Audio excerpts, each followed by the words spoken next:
Welcome forward to episode 11. Episode 11. Legs 11. Bingo. Anyway, yeah, so welcome to episode 11 of our vlog. It's our vlog. It's not just my vlog, it's our vlog. You know what I mean? Because it's my brethren's story and I'm just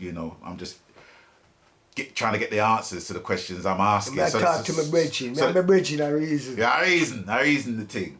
So, previously in episode 10, it was more or less the second half of the UB40 experience, and you more or less working on Promises and Lies, which proved to be the biggest selling album in UB40's discography, and also your meeting with Bitty McLean as well. No, and Bitty McLean further down. Yeah, I met Bitty McLean there through UB40. Yeah, he was at school. Mm-hmm. He was an intern in Dep. In Dep. Right. So from there, you linked up with Beresford Romeo, otherwise known as Jazzy B, and you ended up playing on which album of Joy is a new sensation, whatever it is. That was Richie Stephens. Yeah. That was Richie Stephens. Okay. Yeah, big tune. So so basically it's like you was working on that. You was working on another movement again. Bitty McLean was doing all him when he got signed to. He's the luckiest man in this business, me know anyway, right? And he got signed up, and he had a couple of hits, and then I was touring with him. We went out on tour. We went to places. We went all over the world, man. We went to Hawaii. Al Steel did they do it. See, Black Steel. Right, we used to see Al Steel out there, right? See, yeah. And we done a lot. And then Bitty lost his deal. Bitty he didn't lose his deal. It's just like Neil First just went no.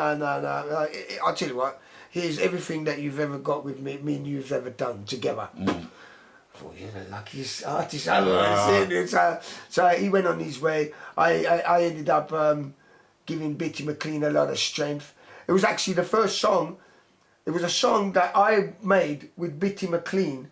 Me and Earl Faulkner made with Bitty McLean, right? It was a cover of Stevie Wonder's song. Lately I've been staring in the mirror, right? And Ali Campbell heard it and gone, man, you know what? I'm going to give this to Neil Ferris. Neil Ferris is Ferret and Spanner, biggest pluggers in Britain. Yeah. Spice Girls, U2, you name it. Yeah. Simple Minds, they got it. UB40. So it was inevitable that something would have happened. Although people was going, I heard, boy, Neil, what you doing with the reggae act, man? How you going to make that work? And Neil was like, watch this. And he did, he made it work. And Bitty McLean, and he got reggae into doing it. He's, but that's his job. He can do these things, but you can't do it unless the song's right. Right. Bitty had a right song at the time. So when he left, when him and Neil first parted company, I gave him strength. I gave him a lot of strength to make up new songs and make up different albums himself, right? But he obviously, I'm working with him because I was playing keyboards and I was doing quite a lot, and I was playing bass and stuff like this. When was that? What time? This was like 95. Right. Okay. 95, 96. Because I met Bitty in 1999 when we done it was a reggae tribute to Dennis Brown. Okay. And we was at Stingray. We recorded it at Stingray. And I met Bitty there, and you do the usual thing. You do a bit of networking. So, and he mentioned the Rhyme and Reason album that I done with Saxon. He really liked that album, and I said, "Oh, yeah, give thanks for that." And exchange phone numbers, thinking I would never see him again because he'd be on the road doing something or other, And I remember we linked after that, and we was basically talking about my direction, and I was asking, it would be nice if we could collaborate on something, and he basically offered to produce the Deep album, which I recorded for Jetstar, and then following on from that to collaborate on the Against the Grain album as well, and that was my workings with Bitty at that time, So yeah, so you and me both had. I had a working relationship with Bitty McLean. Absolutely. Brilliant singer. Yeah. Brilliant singer. he could elaborate more on his style. I think it was more would have made him be more open. Yeah, yeah.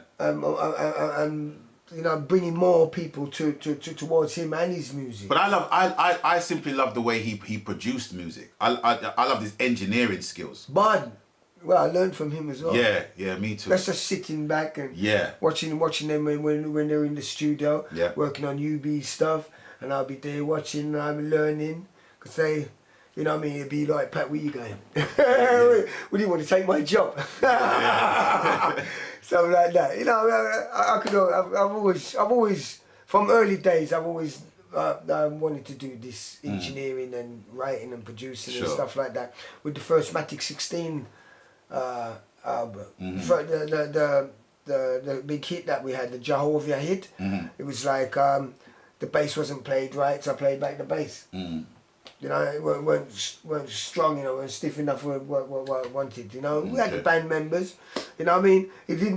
I didn't just say up and went, you know, I took off that bass and put my bass on it, you know what I mean? Right. It's like, it's a man's work and it's on the thing, but like, we're all together. The ship have to go correct. Sure.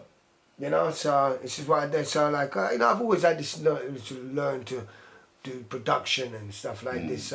Anyway, I worked with Bitty at the tail end of UB40. Also at the tail end, I would say this again. I done a solo album for Ali Campbell, which I won't rightly. I won't rightly Campbell. Yeah. He had Radix on it. Jack Radix, Jack Radix has done some songs for my label back in the day. Early days. He had a hit tune called "That Look in Your Eye," wasn't it? That reached that. Ali. It's that look in your eye. Yeah. It was written. That was written by him and Pamela Starks, and musician. She was with some bands from LA. It was a reggae band from LA. On that track, I like overdubbed keyboards. Okay. And the organ. It was me. And so you hear that creeping organ. That was me. On them, but like that was a big song, big album. That was a big album for him. He got £1 million quid, and he made it back like that. Yeah, I remember. I remember a couple of tracks from it. She give it to number one to drive it on. Yeah, that's all. And there was another track. You could meet somebody you never know. Well, I think Brian Travers was a major part in that. But yeah. So the studio they recorded that album in a Arakabessa Studios. We recorded it up at Irie FM. With Barry O'Hare was the engineer in the place. Oh, okay. Yeah, big up Barry. Yeah, man. Yeah, big up Barry, man. And we recorded it there. I done 7 tracks, arranged. I'm virtually produced because like, whilst Ali was running up and down the island with my brother running all over Jamaica and that, you know what I mean? Living pop star life. I was in the studio with Jerry, and sometimes Earl would be there. Me and Earl would be inside there and putting a lot together. And of course I play keyboards and that, you know. So, and one of the songs was Something Stupid, you know, Frank Sinatra. Right, so I made my version of it, of the. Yeah, but I where it usually is always gone down up the chord, dum ding dum ding. I went ding dum. I reversed it the other way. Oh, okay. Did another character. Right. And it was voted. Someone voted it. Said it was the 3rd best version of that song. A little pop. Not even so much a pop quiz. A bit of trivia. That song has been covered also by Robbie Williams and Nicole Kidman as well. Mine's better than them two. Yeah, man, that's for that. That's for that. Silent and that's me, you know. So, but as my you're just working with us and stuff like that. So this was a nail in the coffin really. After that, because like I actually left UB40 before I done that album. Oh, okay. When I left UB40, the day I left UB40, Alice turned around to me on that very day and says, "Does that mean you're not going to do my album?" And I went, My argument is not with you or any individual. My argument is with all of you. All of you. So if all of you don't get your shit right, concerning me, I'm gone. And this is what I done. They made certain attempts to stop me from leaving the show. But when I left, they couldn't do, 6 of the numbers were axed because I played the instrument. Right, okay. So they didn't really like me at all. They hated me, you know what I mean? Oh, we've got to change the whole show and we've got to put in numbers and stuff like that because Patrick's not here and no more. Patrick's no more there. Patrick just had enough of them being used. Patrick's been used too much. But one thing, I come out, got my skill, got my knowledge, I still can move her forward, got my blowing up, you know what I mean? Because like after I left UB40, I went straight into, I got invited by Jazz Jamaica to come on a tour. Eddie Tantan couldn't do it. There, Eddie Tantan to my rescue again, right? And he said, Pat, you can do it. I said, I don't play jazz, bro. You know what I mean? I can play and everything there, but I'm not jazzer. I'm not a jazzer. Never have been a jazzer. I love the music, understand it, love it. Right?